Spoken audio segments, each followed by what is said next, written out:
Mungkin kalau dicek ya, saya salah satu advokat yang paling banyak menangani perkara penghinaan kepada presiden. Dari zaman Ibu Megawati dulu.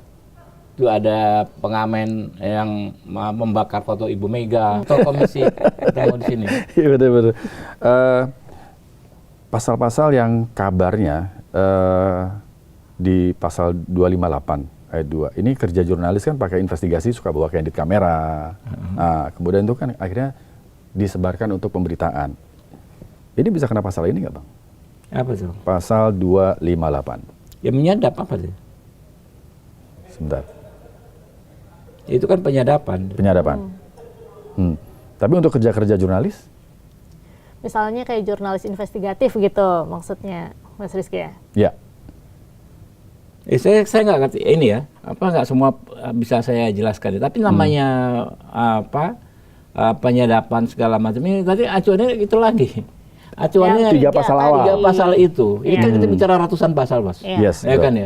Jadi ketua komisi 3 aja nggak bisa jelaskan semua satu persatu, Bos. Tapi kami waktu itu masukkan tiga pasal itu sebagai penjaganya gitu, pasal pengamannya gitu.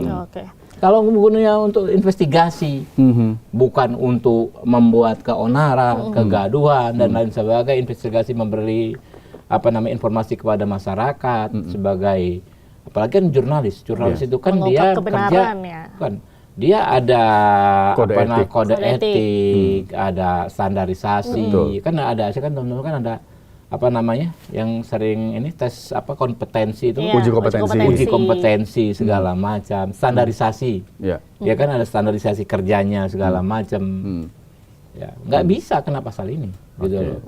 Jadi inilah menjadi pengaman teman-teman. Jadi kalau standarisasi segala macam itu senjata kita ketika amit-amit ya dikenakan pasal ini. Oh, saya jurnalis, ya kan ya, ini memang untuk kepentingan bukan pribadi. Ya kan ya, bukan kepentingan untuk menjatuhkan dan lain sebagainya. Dan saya jurnalis yang terakreditasi, ada kartu saya, ada media saya, ini segala macam. Jadi KUHP baru ini tidak mengerdilkan pekerjaan jurnalis ya? Oh ya pasti. Baik. KUHP baru ini kan juga mengatur sejumlah pidana khusus dari mulai pelanggaran HAM berat, terorisme, korupsi, kemudian juga pencucian uang hingga narkotika. Ini kan sebelumnya diatur di undang-undang sektoral sendiri, Pak. Nah, ini urgensinya memasukkan pidana khusus ke KUHP seperti apa? Kemudian apakah ini nanti juga banyak yang khawatir ini akan ada tumpang tindih? Kalau tumpang tindih nggak mungkin, kan kita ada harmonisasi juga ya. Harmonisasi itu pasti memang ada pasal-pasal yang diatur di KUHP dan jauh lebih banyak pasal yang diatur di undang-undang sektoral. Ya pasti, ya nggak ada masalah. Jadi kan undang-undang itu kan nggak mungkin satu perbuatan pidana diatur di 2 undang-undang. Tumpang tindih nggak mungkin. Sekarang metode kerjanya udah jelas di MD3 ya, Undang-Undang P3, pembentukan peraturan perundang-undangan. Proses pembentukan undang-undang itu kan mulai dari bikin draft, naskah akademik, RUU, lalu harmonisasi di Balek, kemudian ke AKD, panjang sekali. Tapi pasal-pasal yang dianggap kontroversi udah ya kita bahas ya. Udah kita bahas. Bisa dijelaskan juga udah sama Abang gitu ya. Sekarang kita mau ngomongin soal pasal kontroversial dalam KUHP nih. KUHP nggak ada. Malah nggak ada ya? Coba. Tapi ada beberapa yang teman-teman saya satu-satu kampus gitu. Banyak yang praktisi hukum. Banyak yang beberapa tuh menyoroti soal kewenangan dari polisi ini kan jadi penyidik utama. Kemudian juga banyak yang menganggap kalau penyidik PNS ini seperti dikerdilkan. Nah, kewenangannya dari polisi ini dan juga jaksa jadi sangat besar. Gimana nih Pak tanggapannya? Enggak lah, itu nggak mungkin. Jadi gini, belum baca juga mungkin. Jadi, ya kan ya, konstitusi kita, coba. Konstitusi buka, ya kan? 30 ayat 4 kalau nggak salah. Penegak hukum itu siapa? Ya kan? Penegak hukum itu Polri. Menegakkan hukum, mengayomi, melindungi, melayani masyarakat serta menegakkan hukum. Bertanggung jawab dalam sektor keamanan. Yang disebut dalam konstitusi kita, konstitusi itu kan yang pasal ini 30 ayat 4 ini produk amandemen kan ya, produk reformasi. Ya kan ya? amanat reformasi dan amanat konstitusi sekaligus kita mengatakan penegak hukum itu siapa? Polisi. Kalau di konstitusi malah nggak disebut penyidik lain, Pak. Oh iya. OJK nggak disebut. Jadi yang penyidik PNS-nya nggak ada. Belakangan nanti ya munculnya. Nggak, iya. Iya kan, nggak disebut, Pak. Kalau kita ini ke konstitusi, tapi dinamika ada, ya kan ya. Kalau di KUHP lama, di KUHP lama cuma ada PPNS dengan polisi.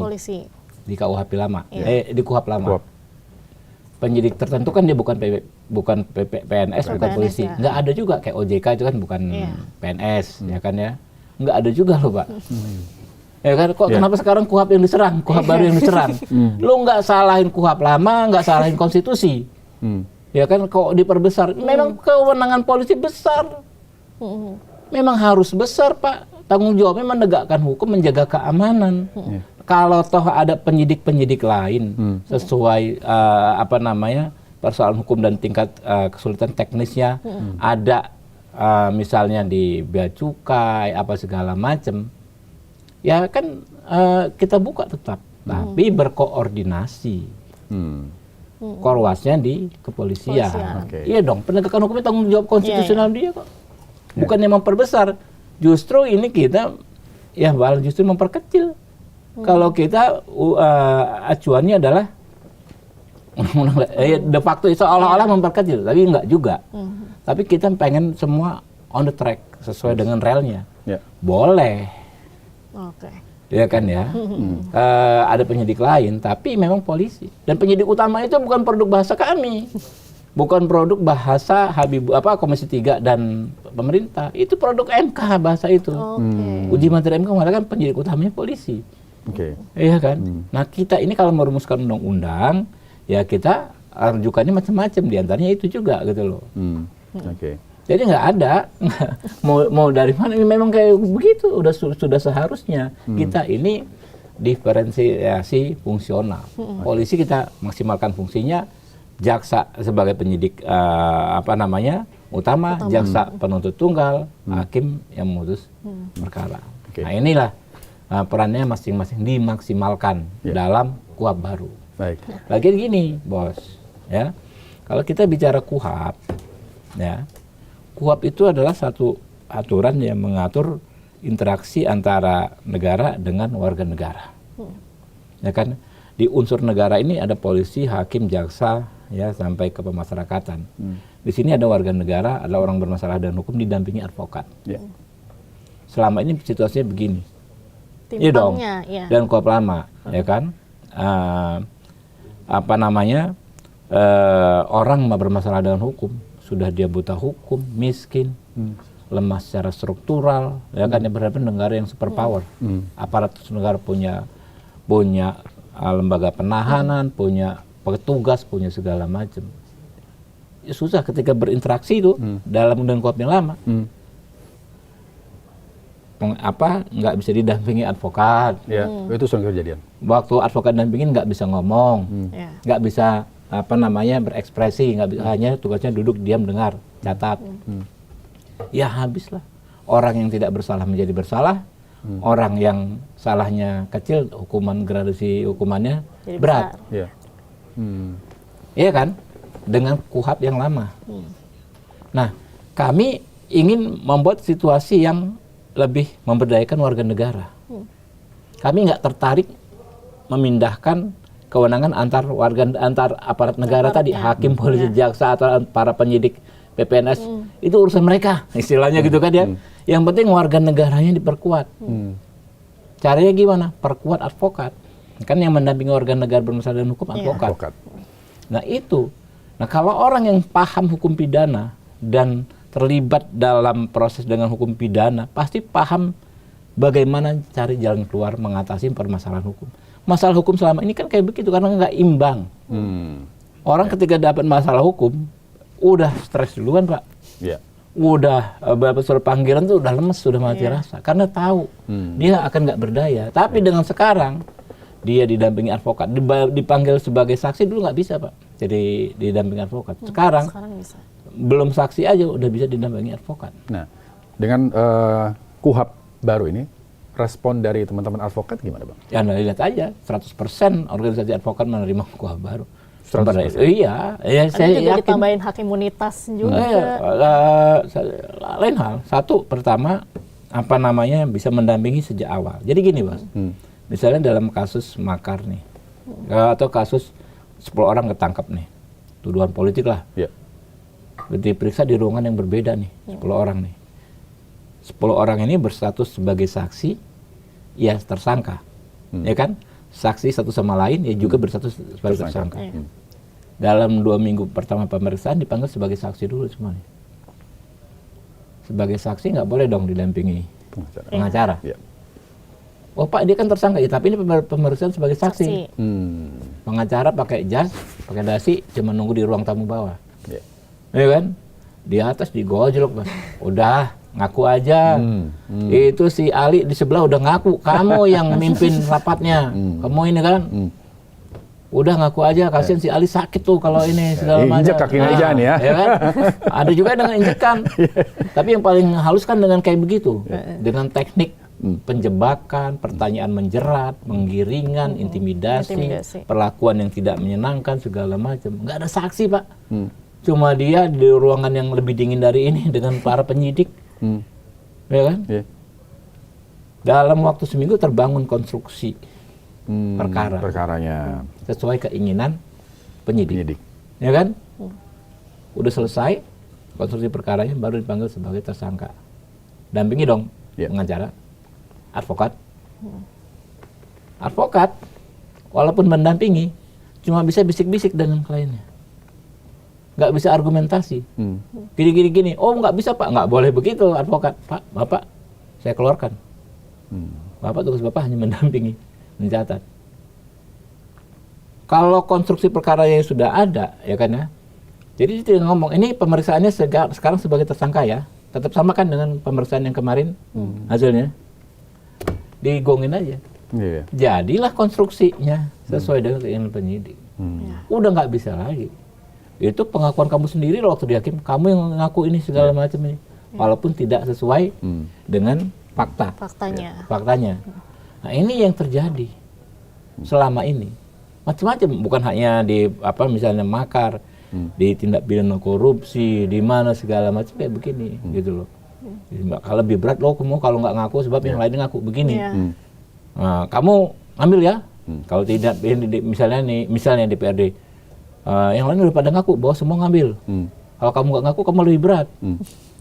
Dengan walaupun misalnya nih posisi anggota DPR di latar belakang pendidikan yang belum tentu bagus segala macam, oh yaudahlah lebih baik ngaku. Nah pressure. Itu yang terjadi, under pressure. Nah makanya kita perkuat advokat. Advokat ini bisa mendampingi. Anda bayangkan sekarang Pak, sebagai sejak pemberi keterangan mendampingi. Dan ketika mendampingi boleh berargumentasi, Bos. Boleh nyela omongan, boleh menyampaikan keberatan. Dan keberatan itu harus dimasukkan dalam berita acara pemeriksaan. Anda bayangkan situasinya, advokat nggak dikasih kewenangan aja, aktif, apalagi kalau dikasih. Anda bayangkan, orang baru meriksa satu pertanyaan, sabar Pak, ini nggak bisa ini Pak. Kayak begitu situasinya. Nah, bagaimana dia bisa menekan si terperiksa ini? Tambah lagi ada CCTV, keharusan adanya kamera pengawas dalam setiap pemeriksaan. Iya kan? Tambah lagi ada pasal yang mengatur bahwa setiap penyelidik yang melakukan pelanggaran akan bisa dikenakan sanksi etik, administrasi, dan pidana. Anda bayangkan Pak, kalau selama ini, kalau terbukti misalnya akhirnya tersangkanya bebas, itu paling waduh hanya prestis saja. Wah ini ternyata penyidikannya nggak benar gitu kan. Kalau sekarang bahaya Pak, bagi si penyidik Pak. Bisa dibalikin. Waktu itu berarti ada pelanggaran. Nggak ada kekebalan, nggak ada imunitas. Ini advokatnya dapat imunitas, penyidiknya kehilangan imunitas. Kalau sekarang ini. Iya kan? Karena dia bisa kenakan pidana. Advokat aja kan dapat imunitas. Di KUHP yang baru kan? Penyidiknya kehilangan imunitas. Maka dia harus lebih hati-hati. Nggak bisa lagi, karena misalnya kepentingan dir sersenya, dia maksain anak buahnya begini. Wah, bos yang punya kepentingan, nanti gue yang kena. Dia harus sangat hati-hati. Oke. Nah, inilah KUHP baru. Ya, ini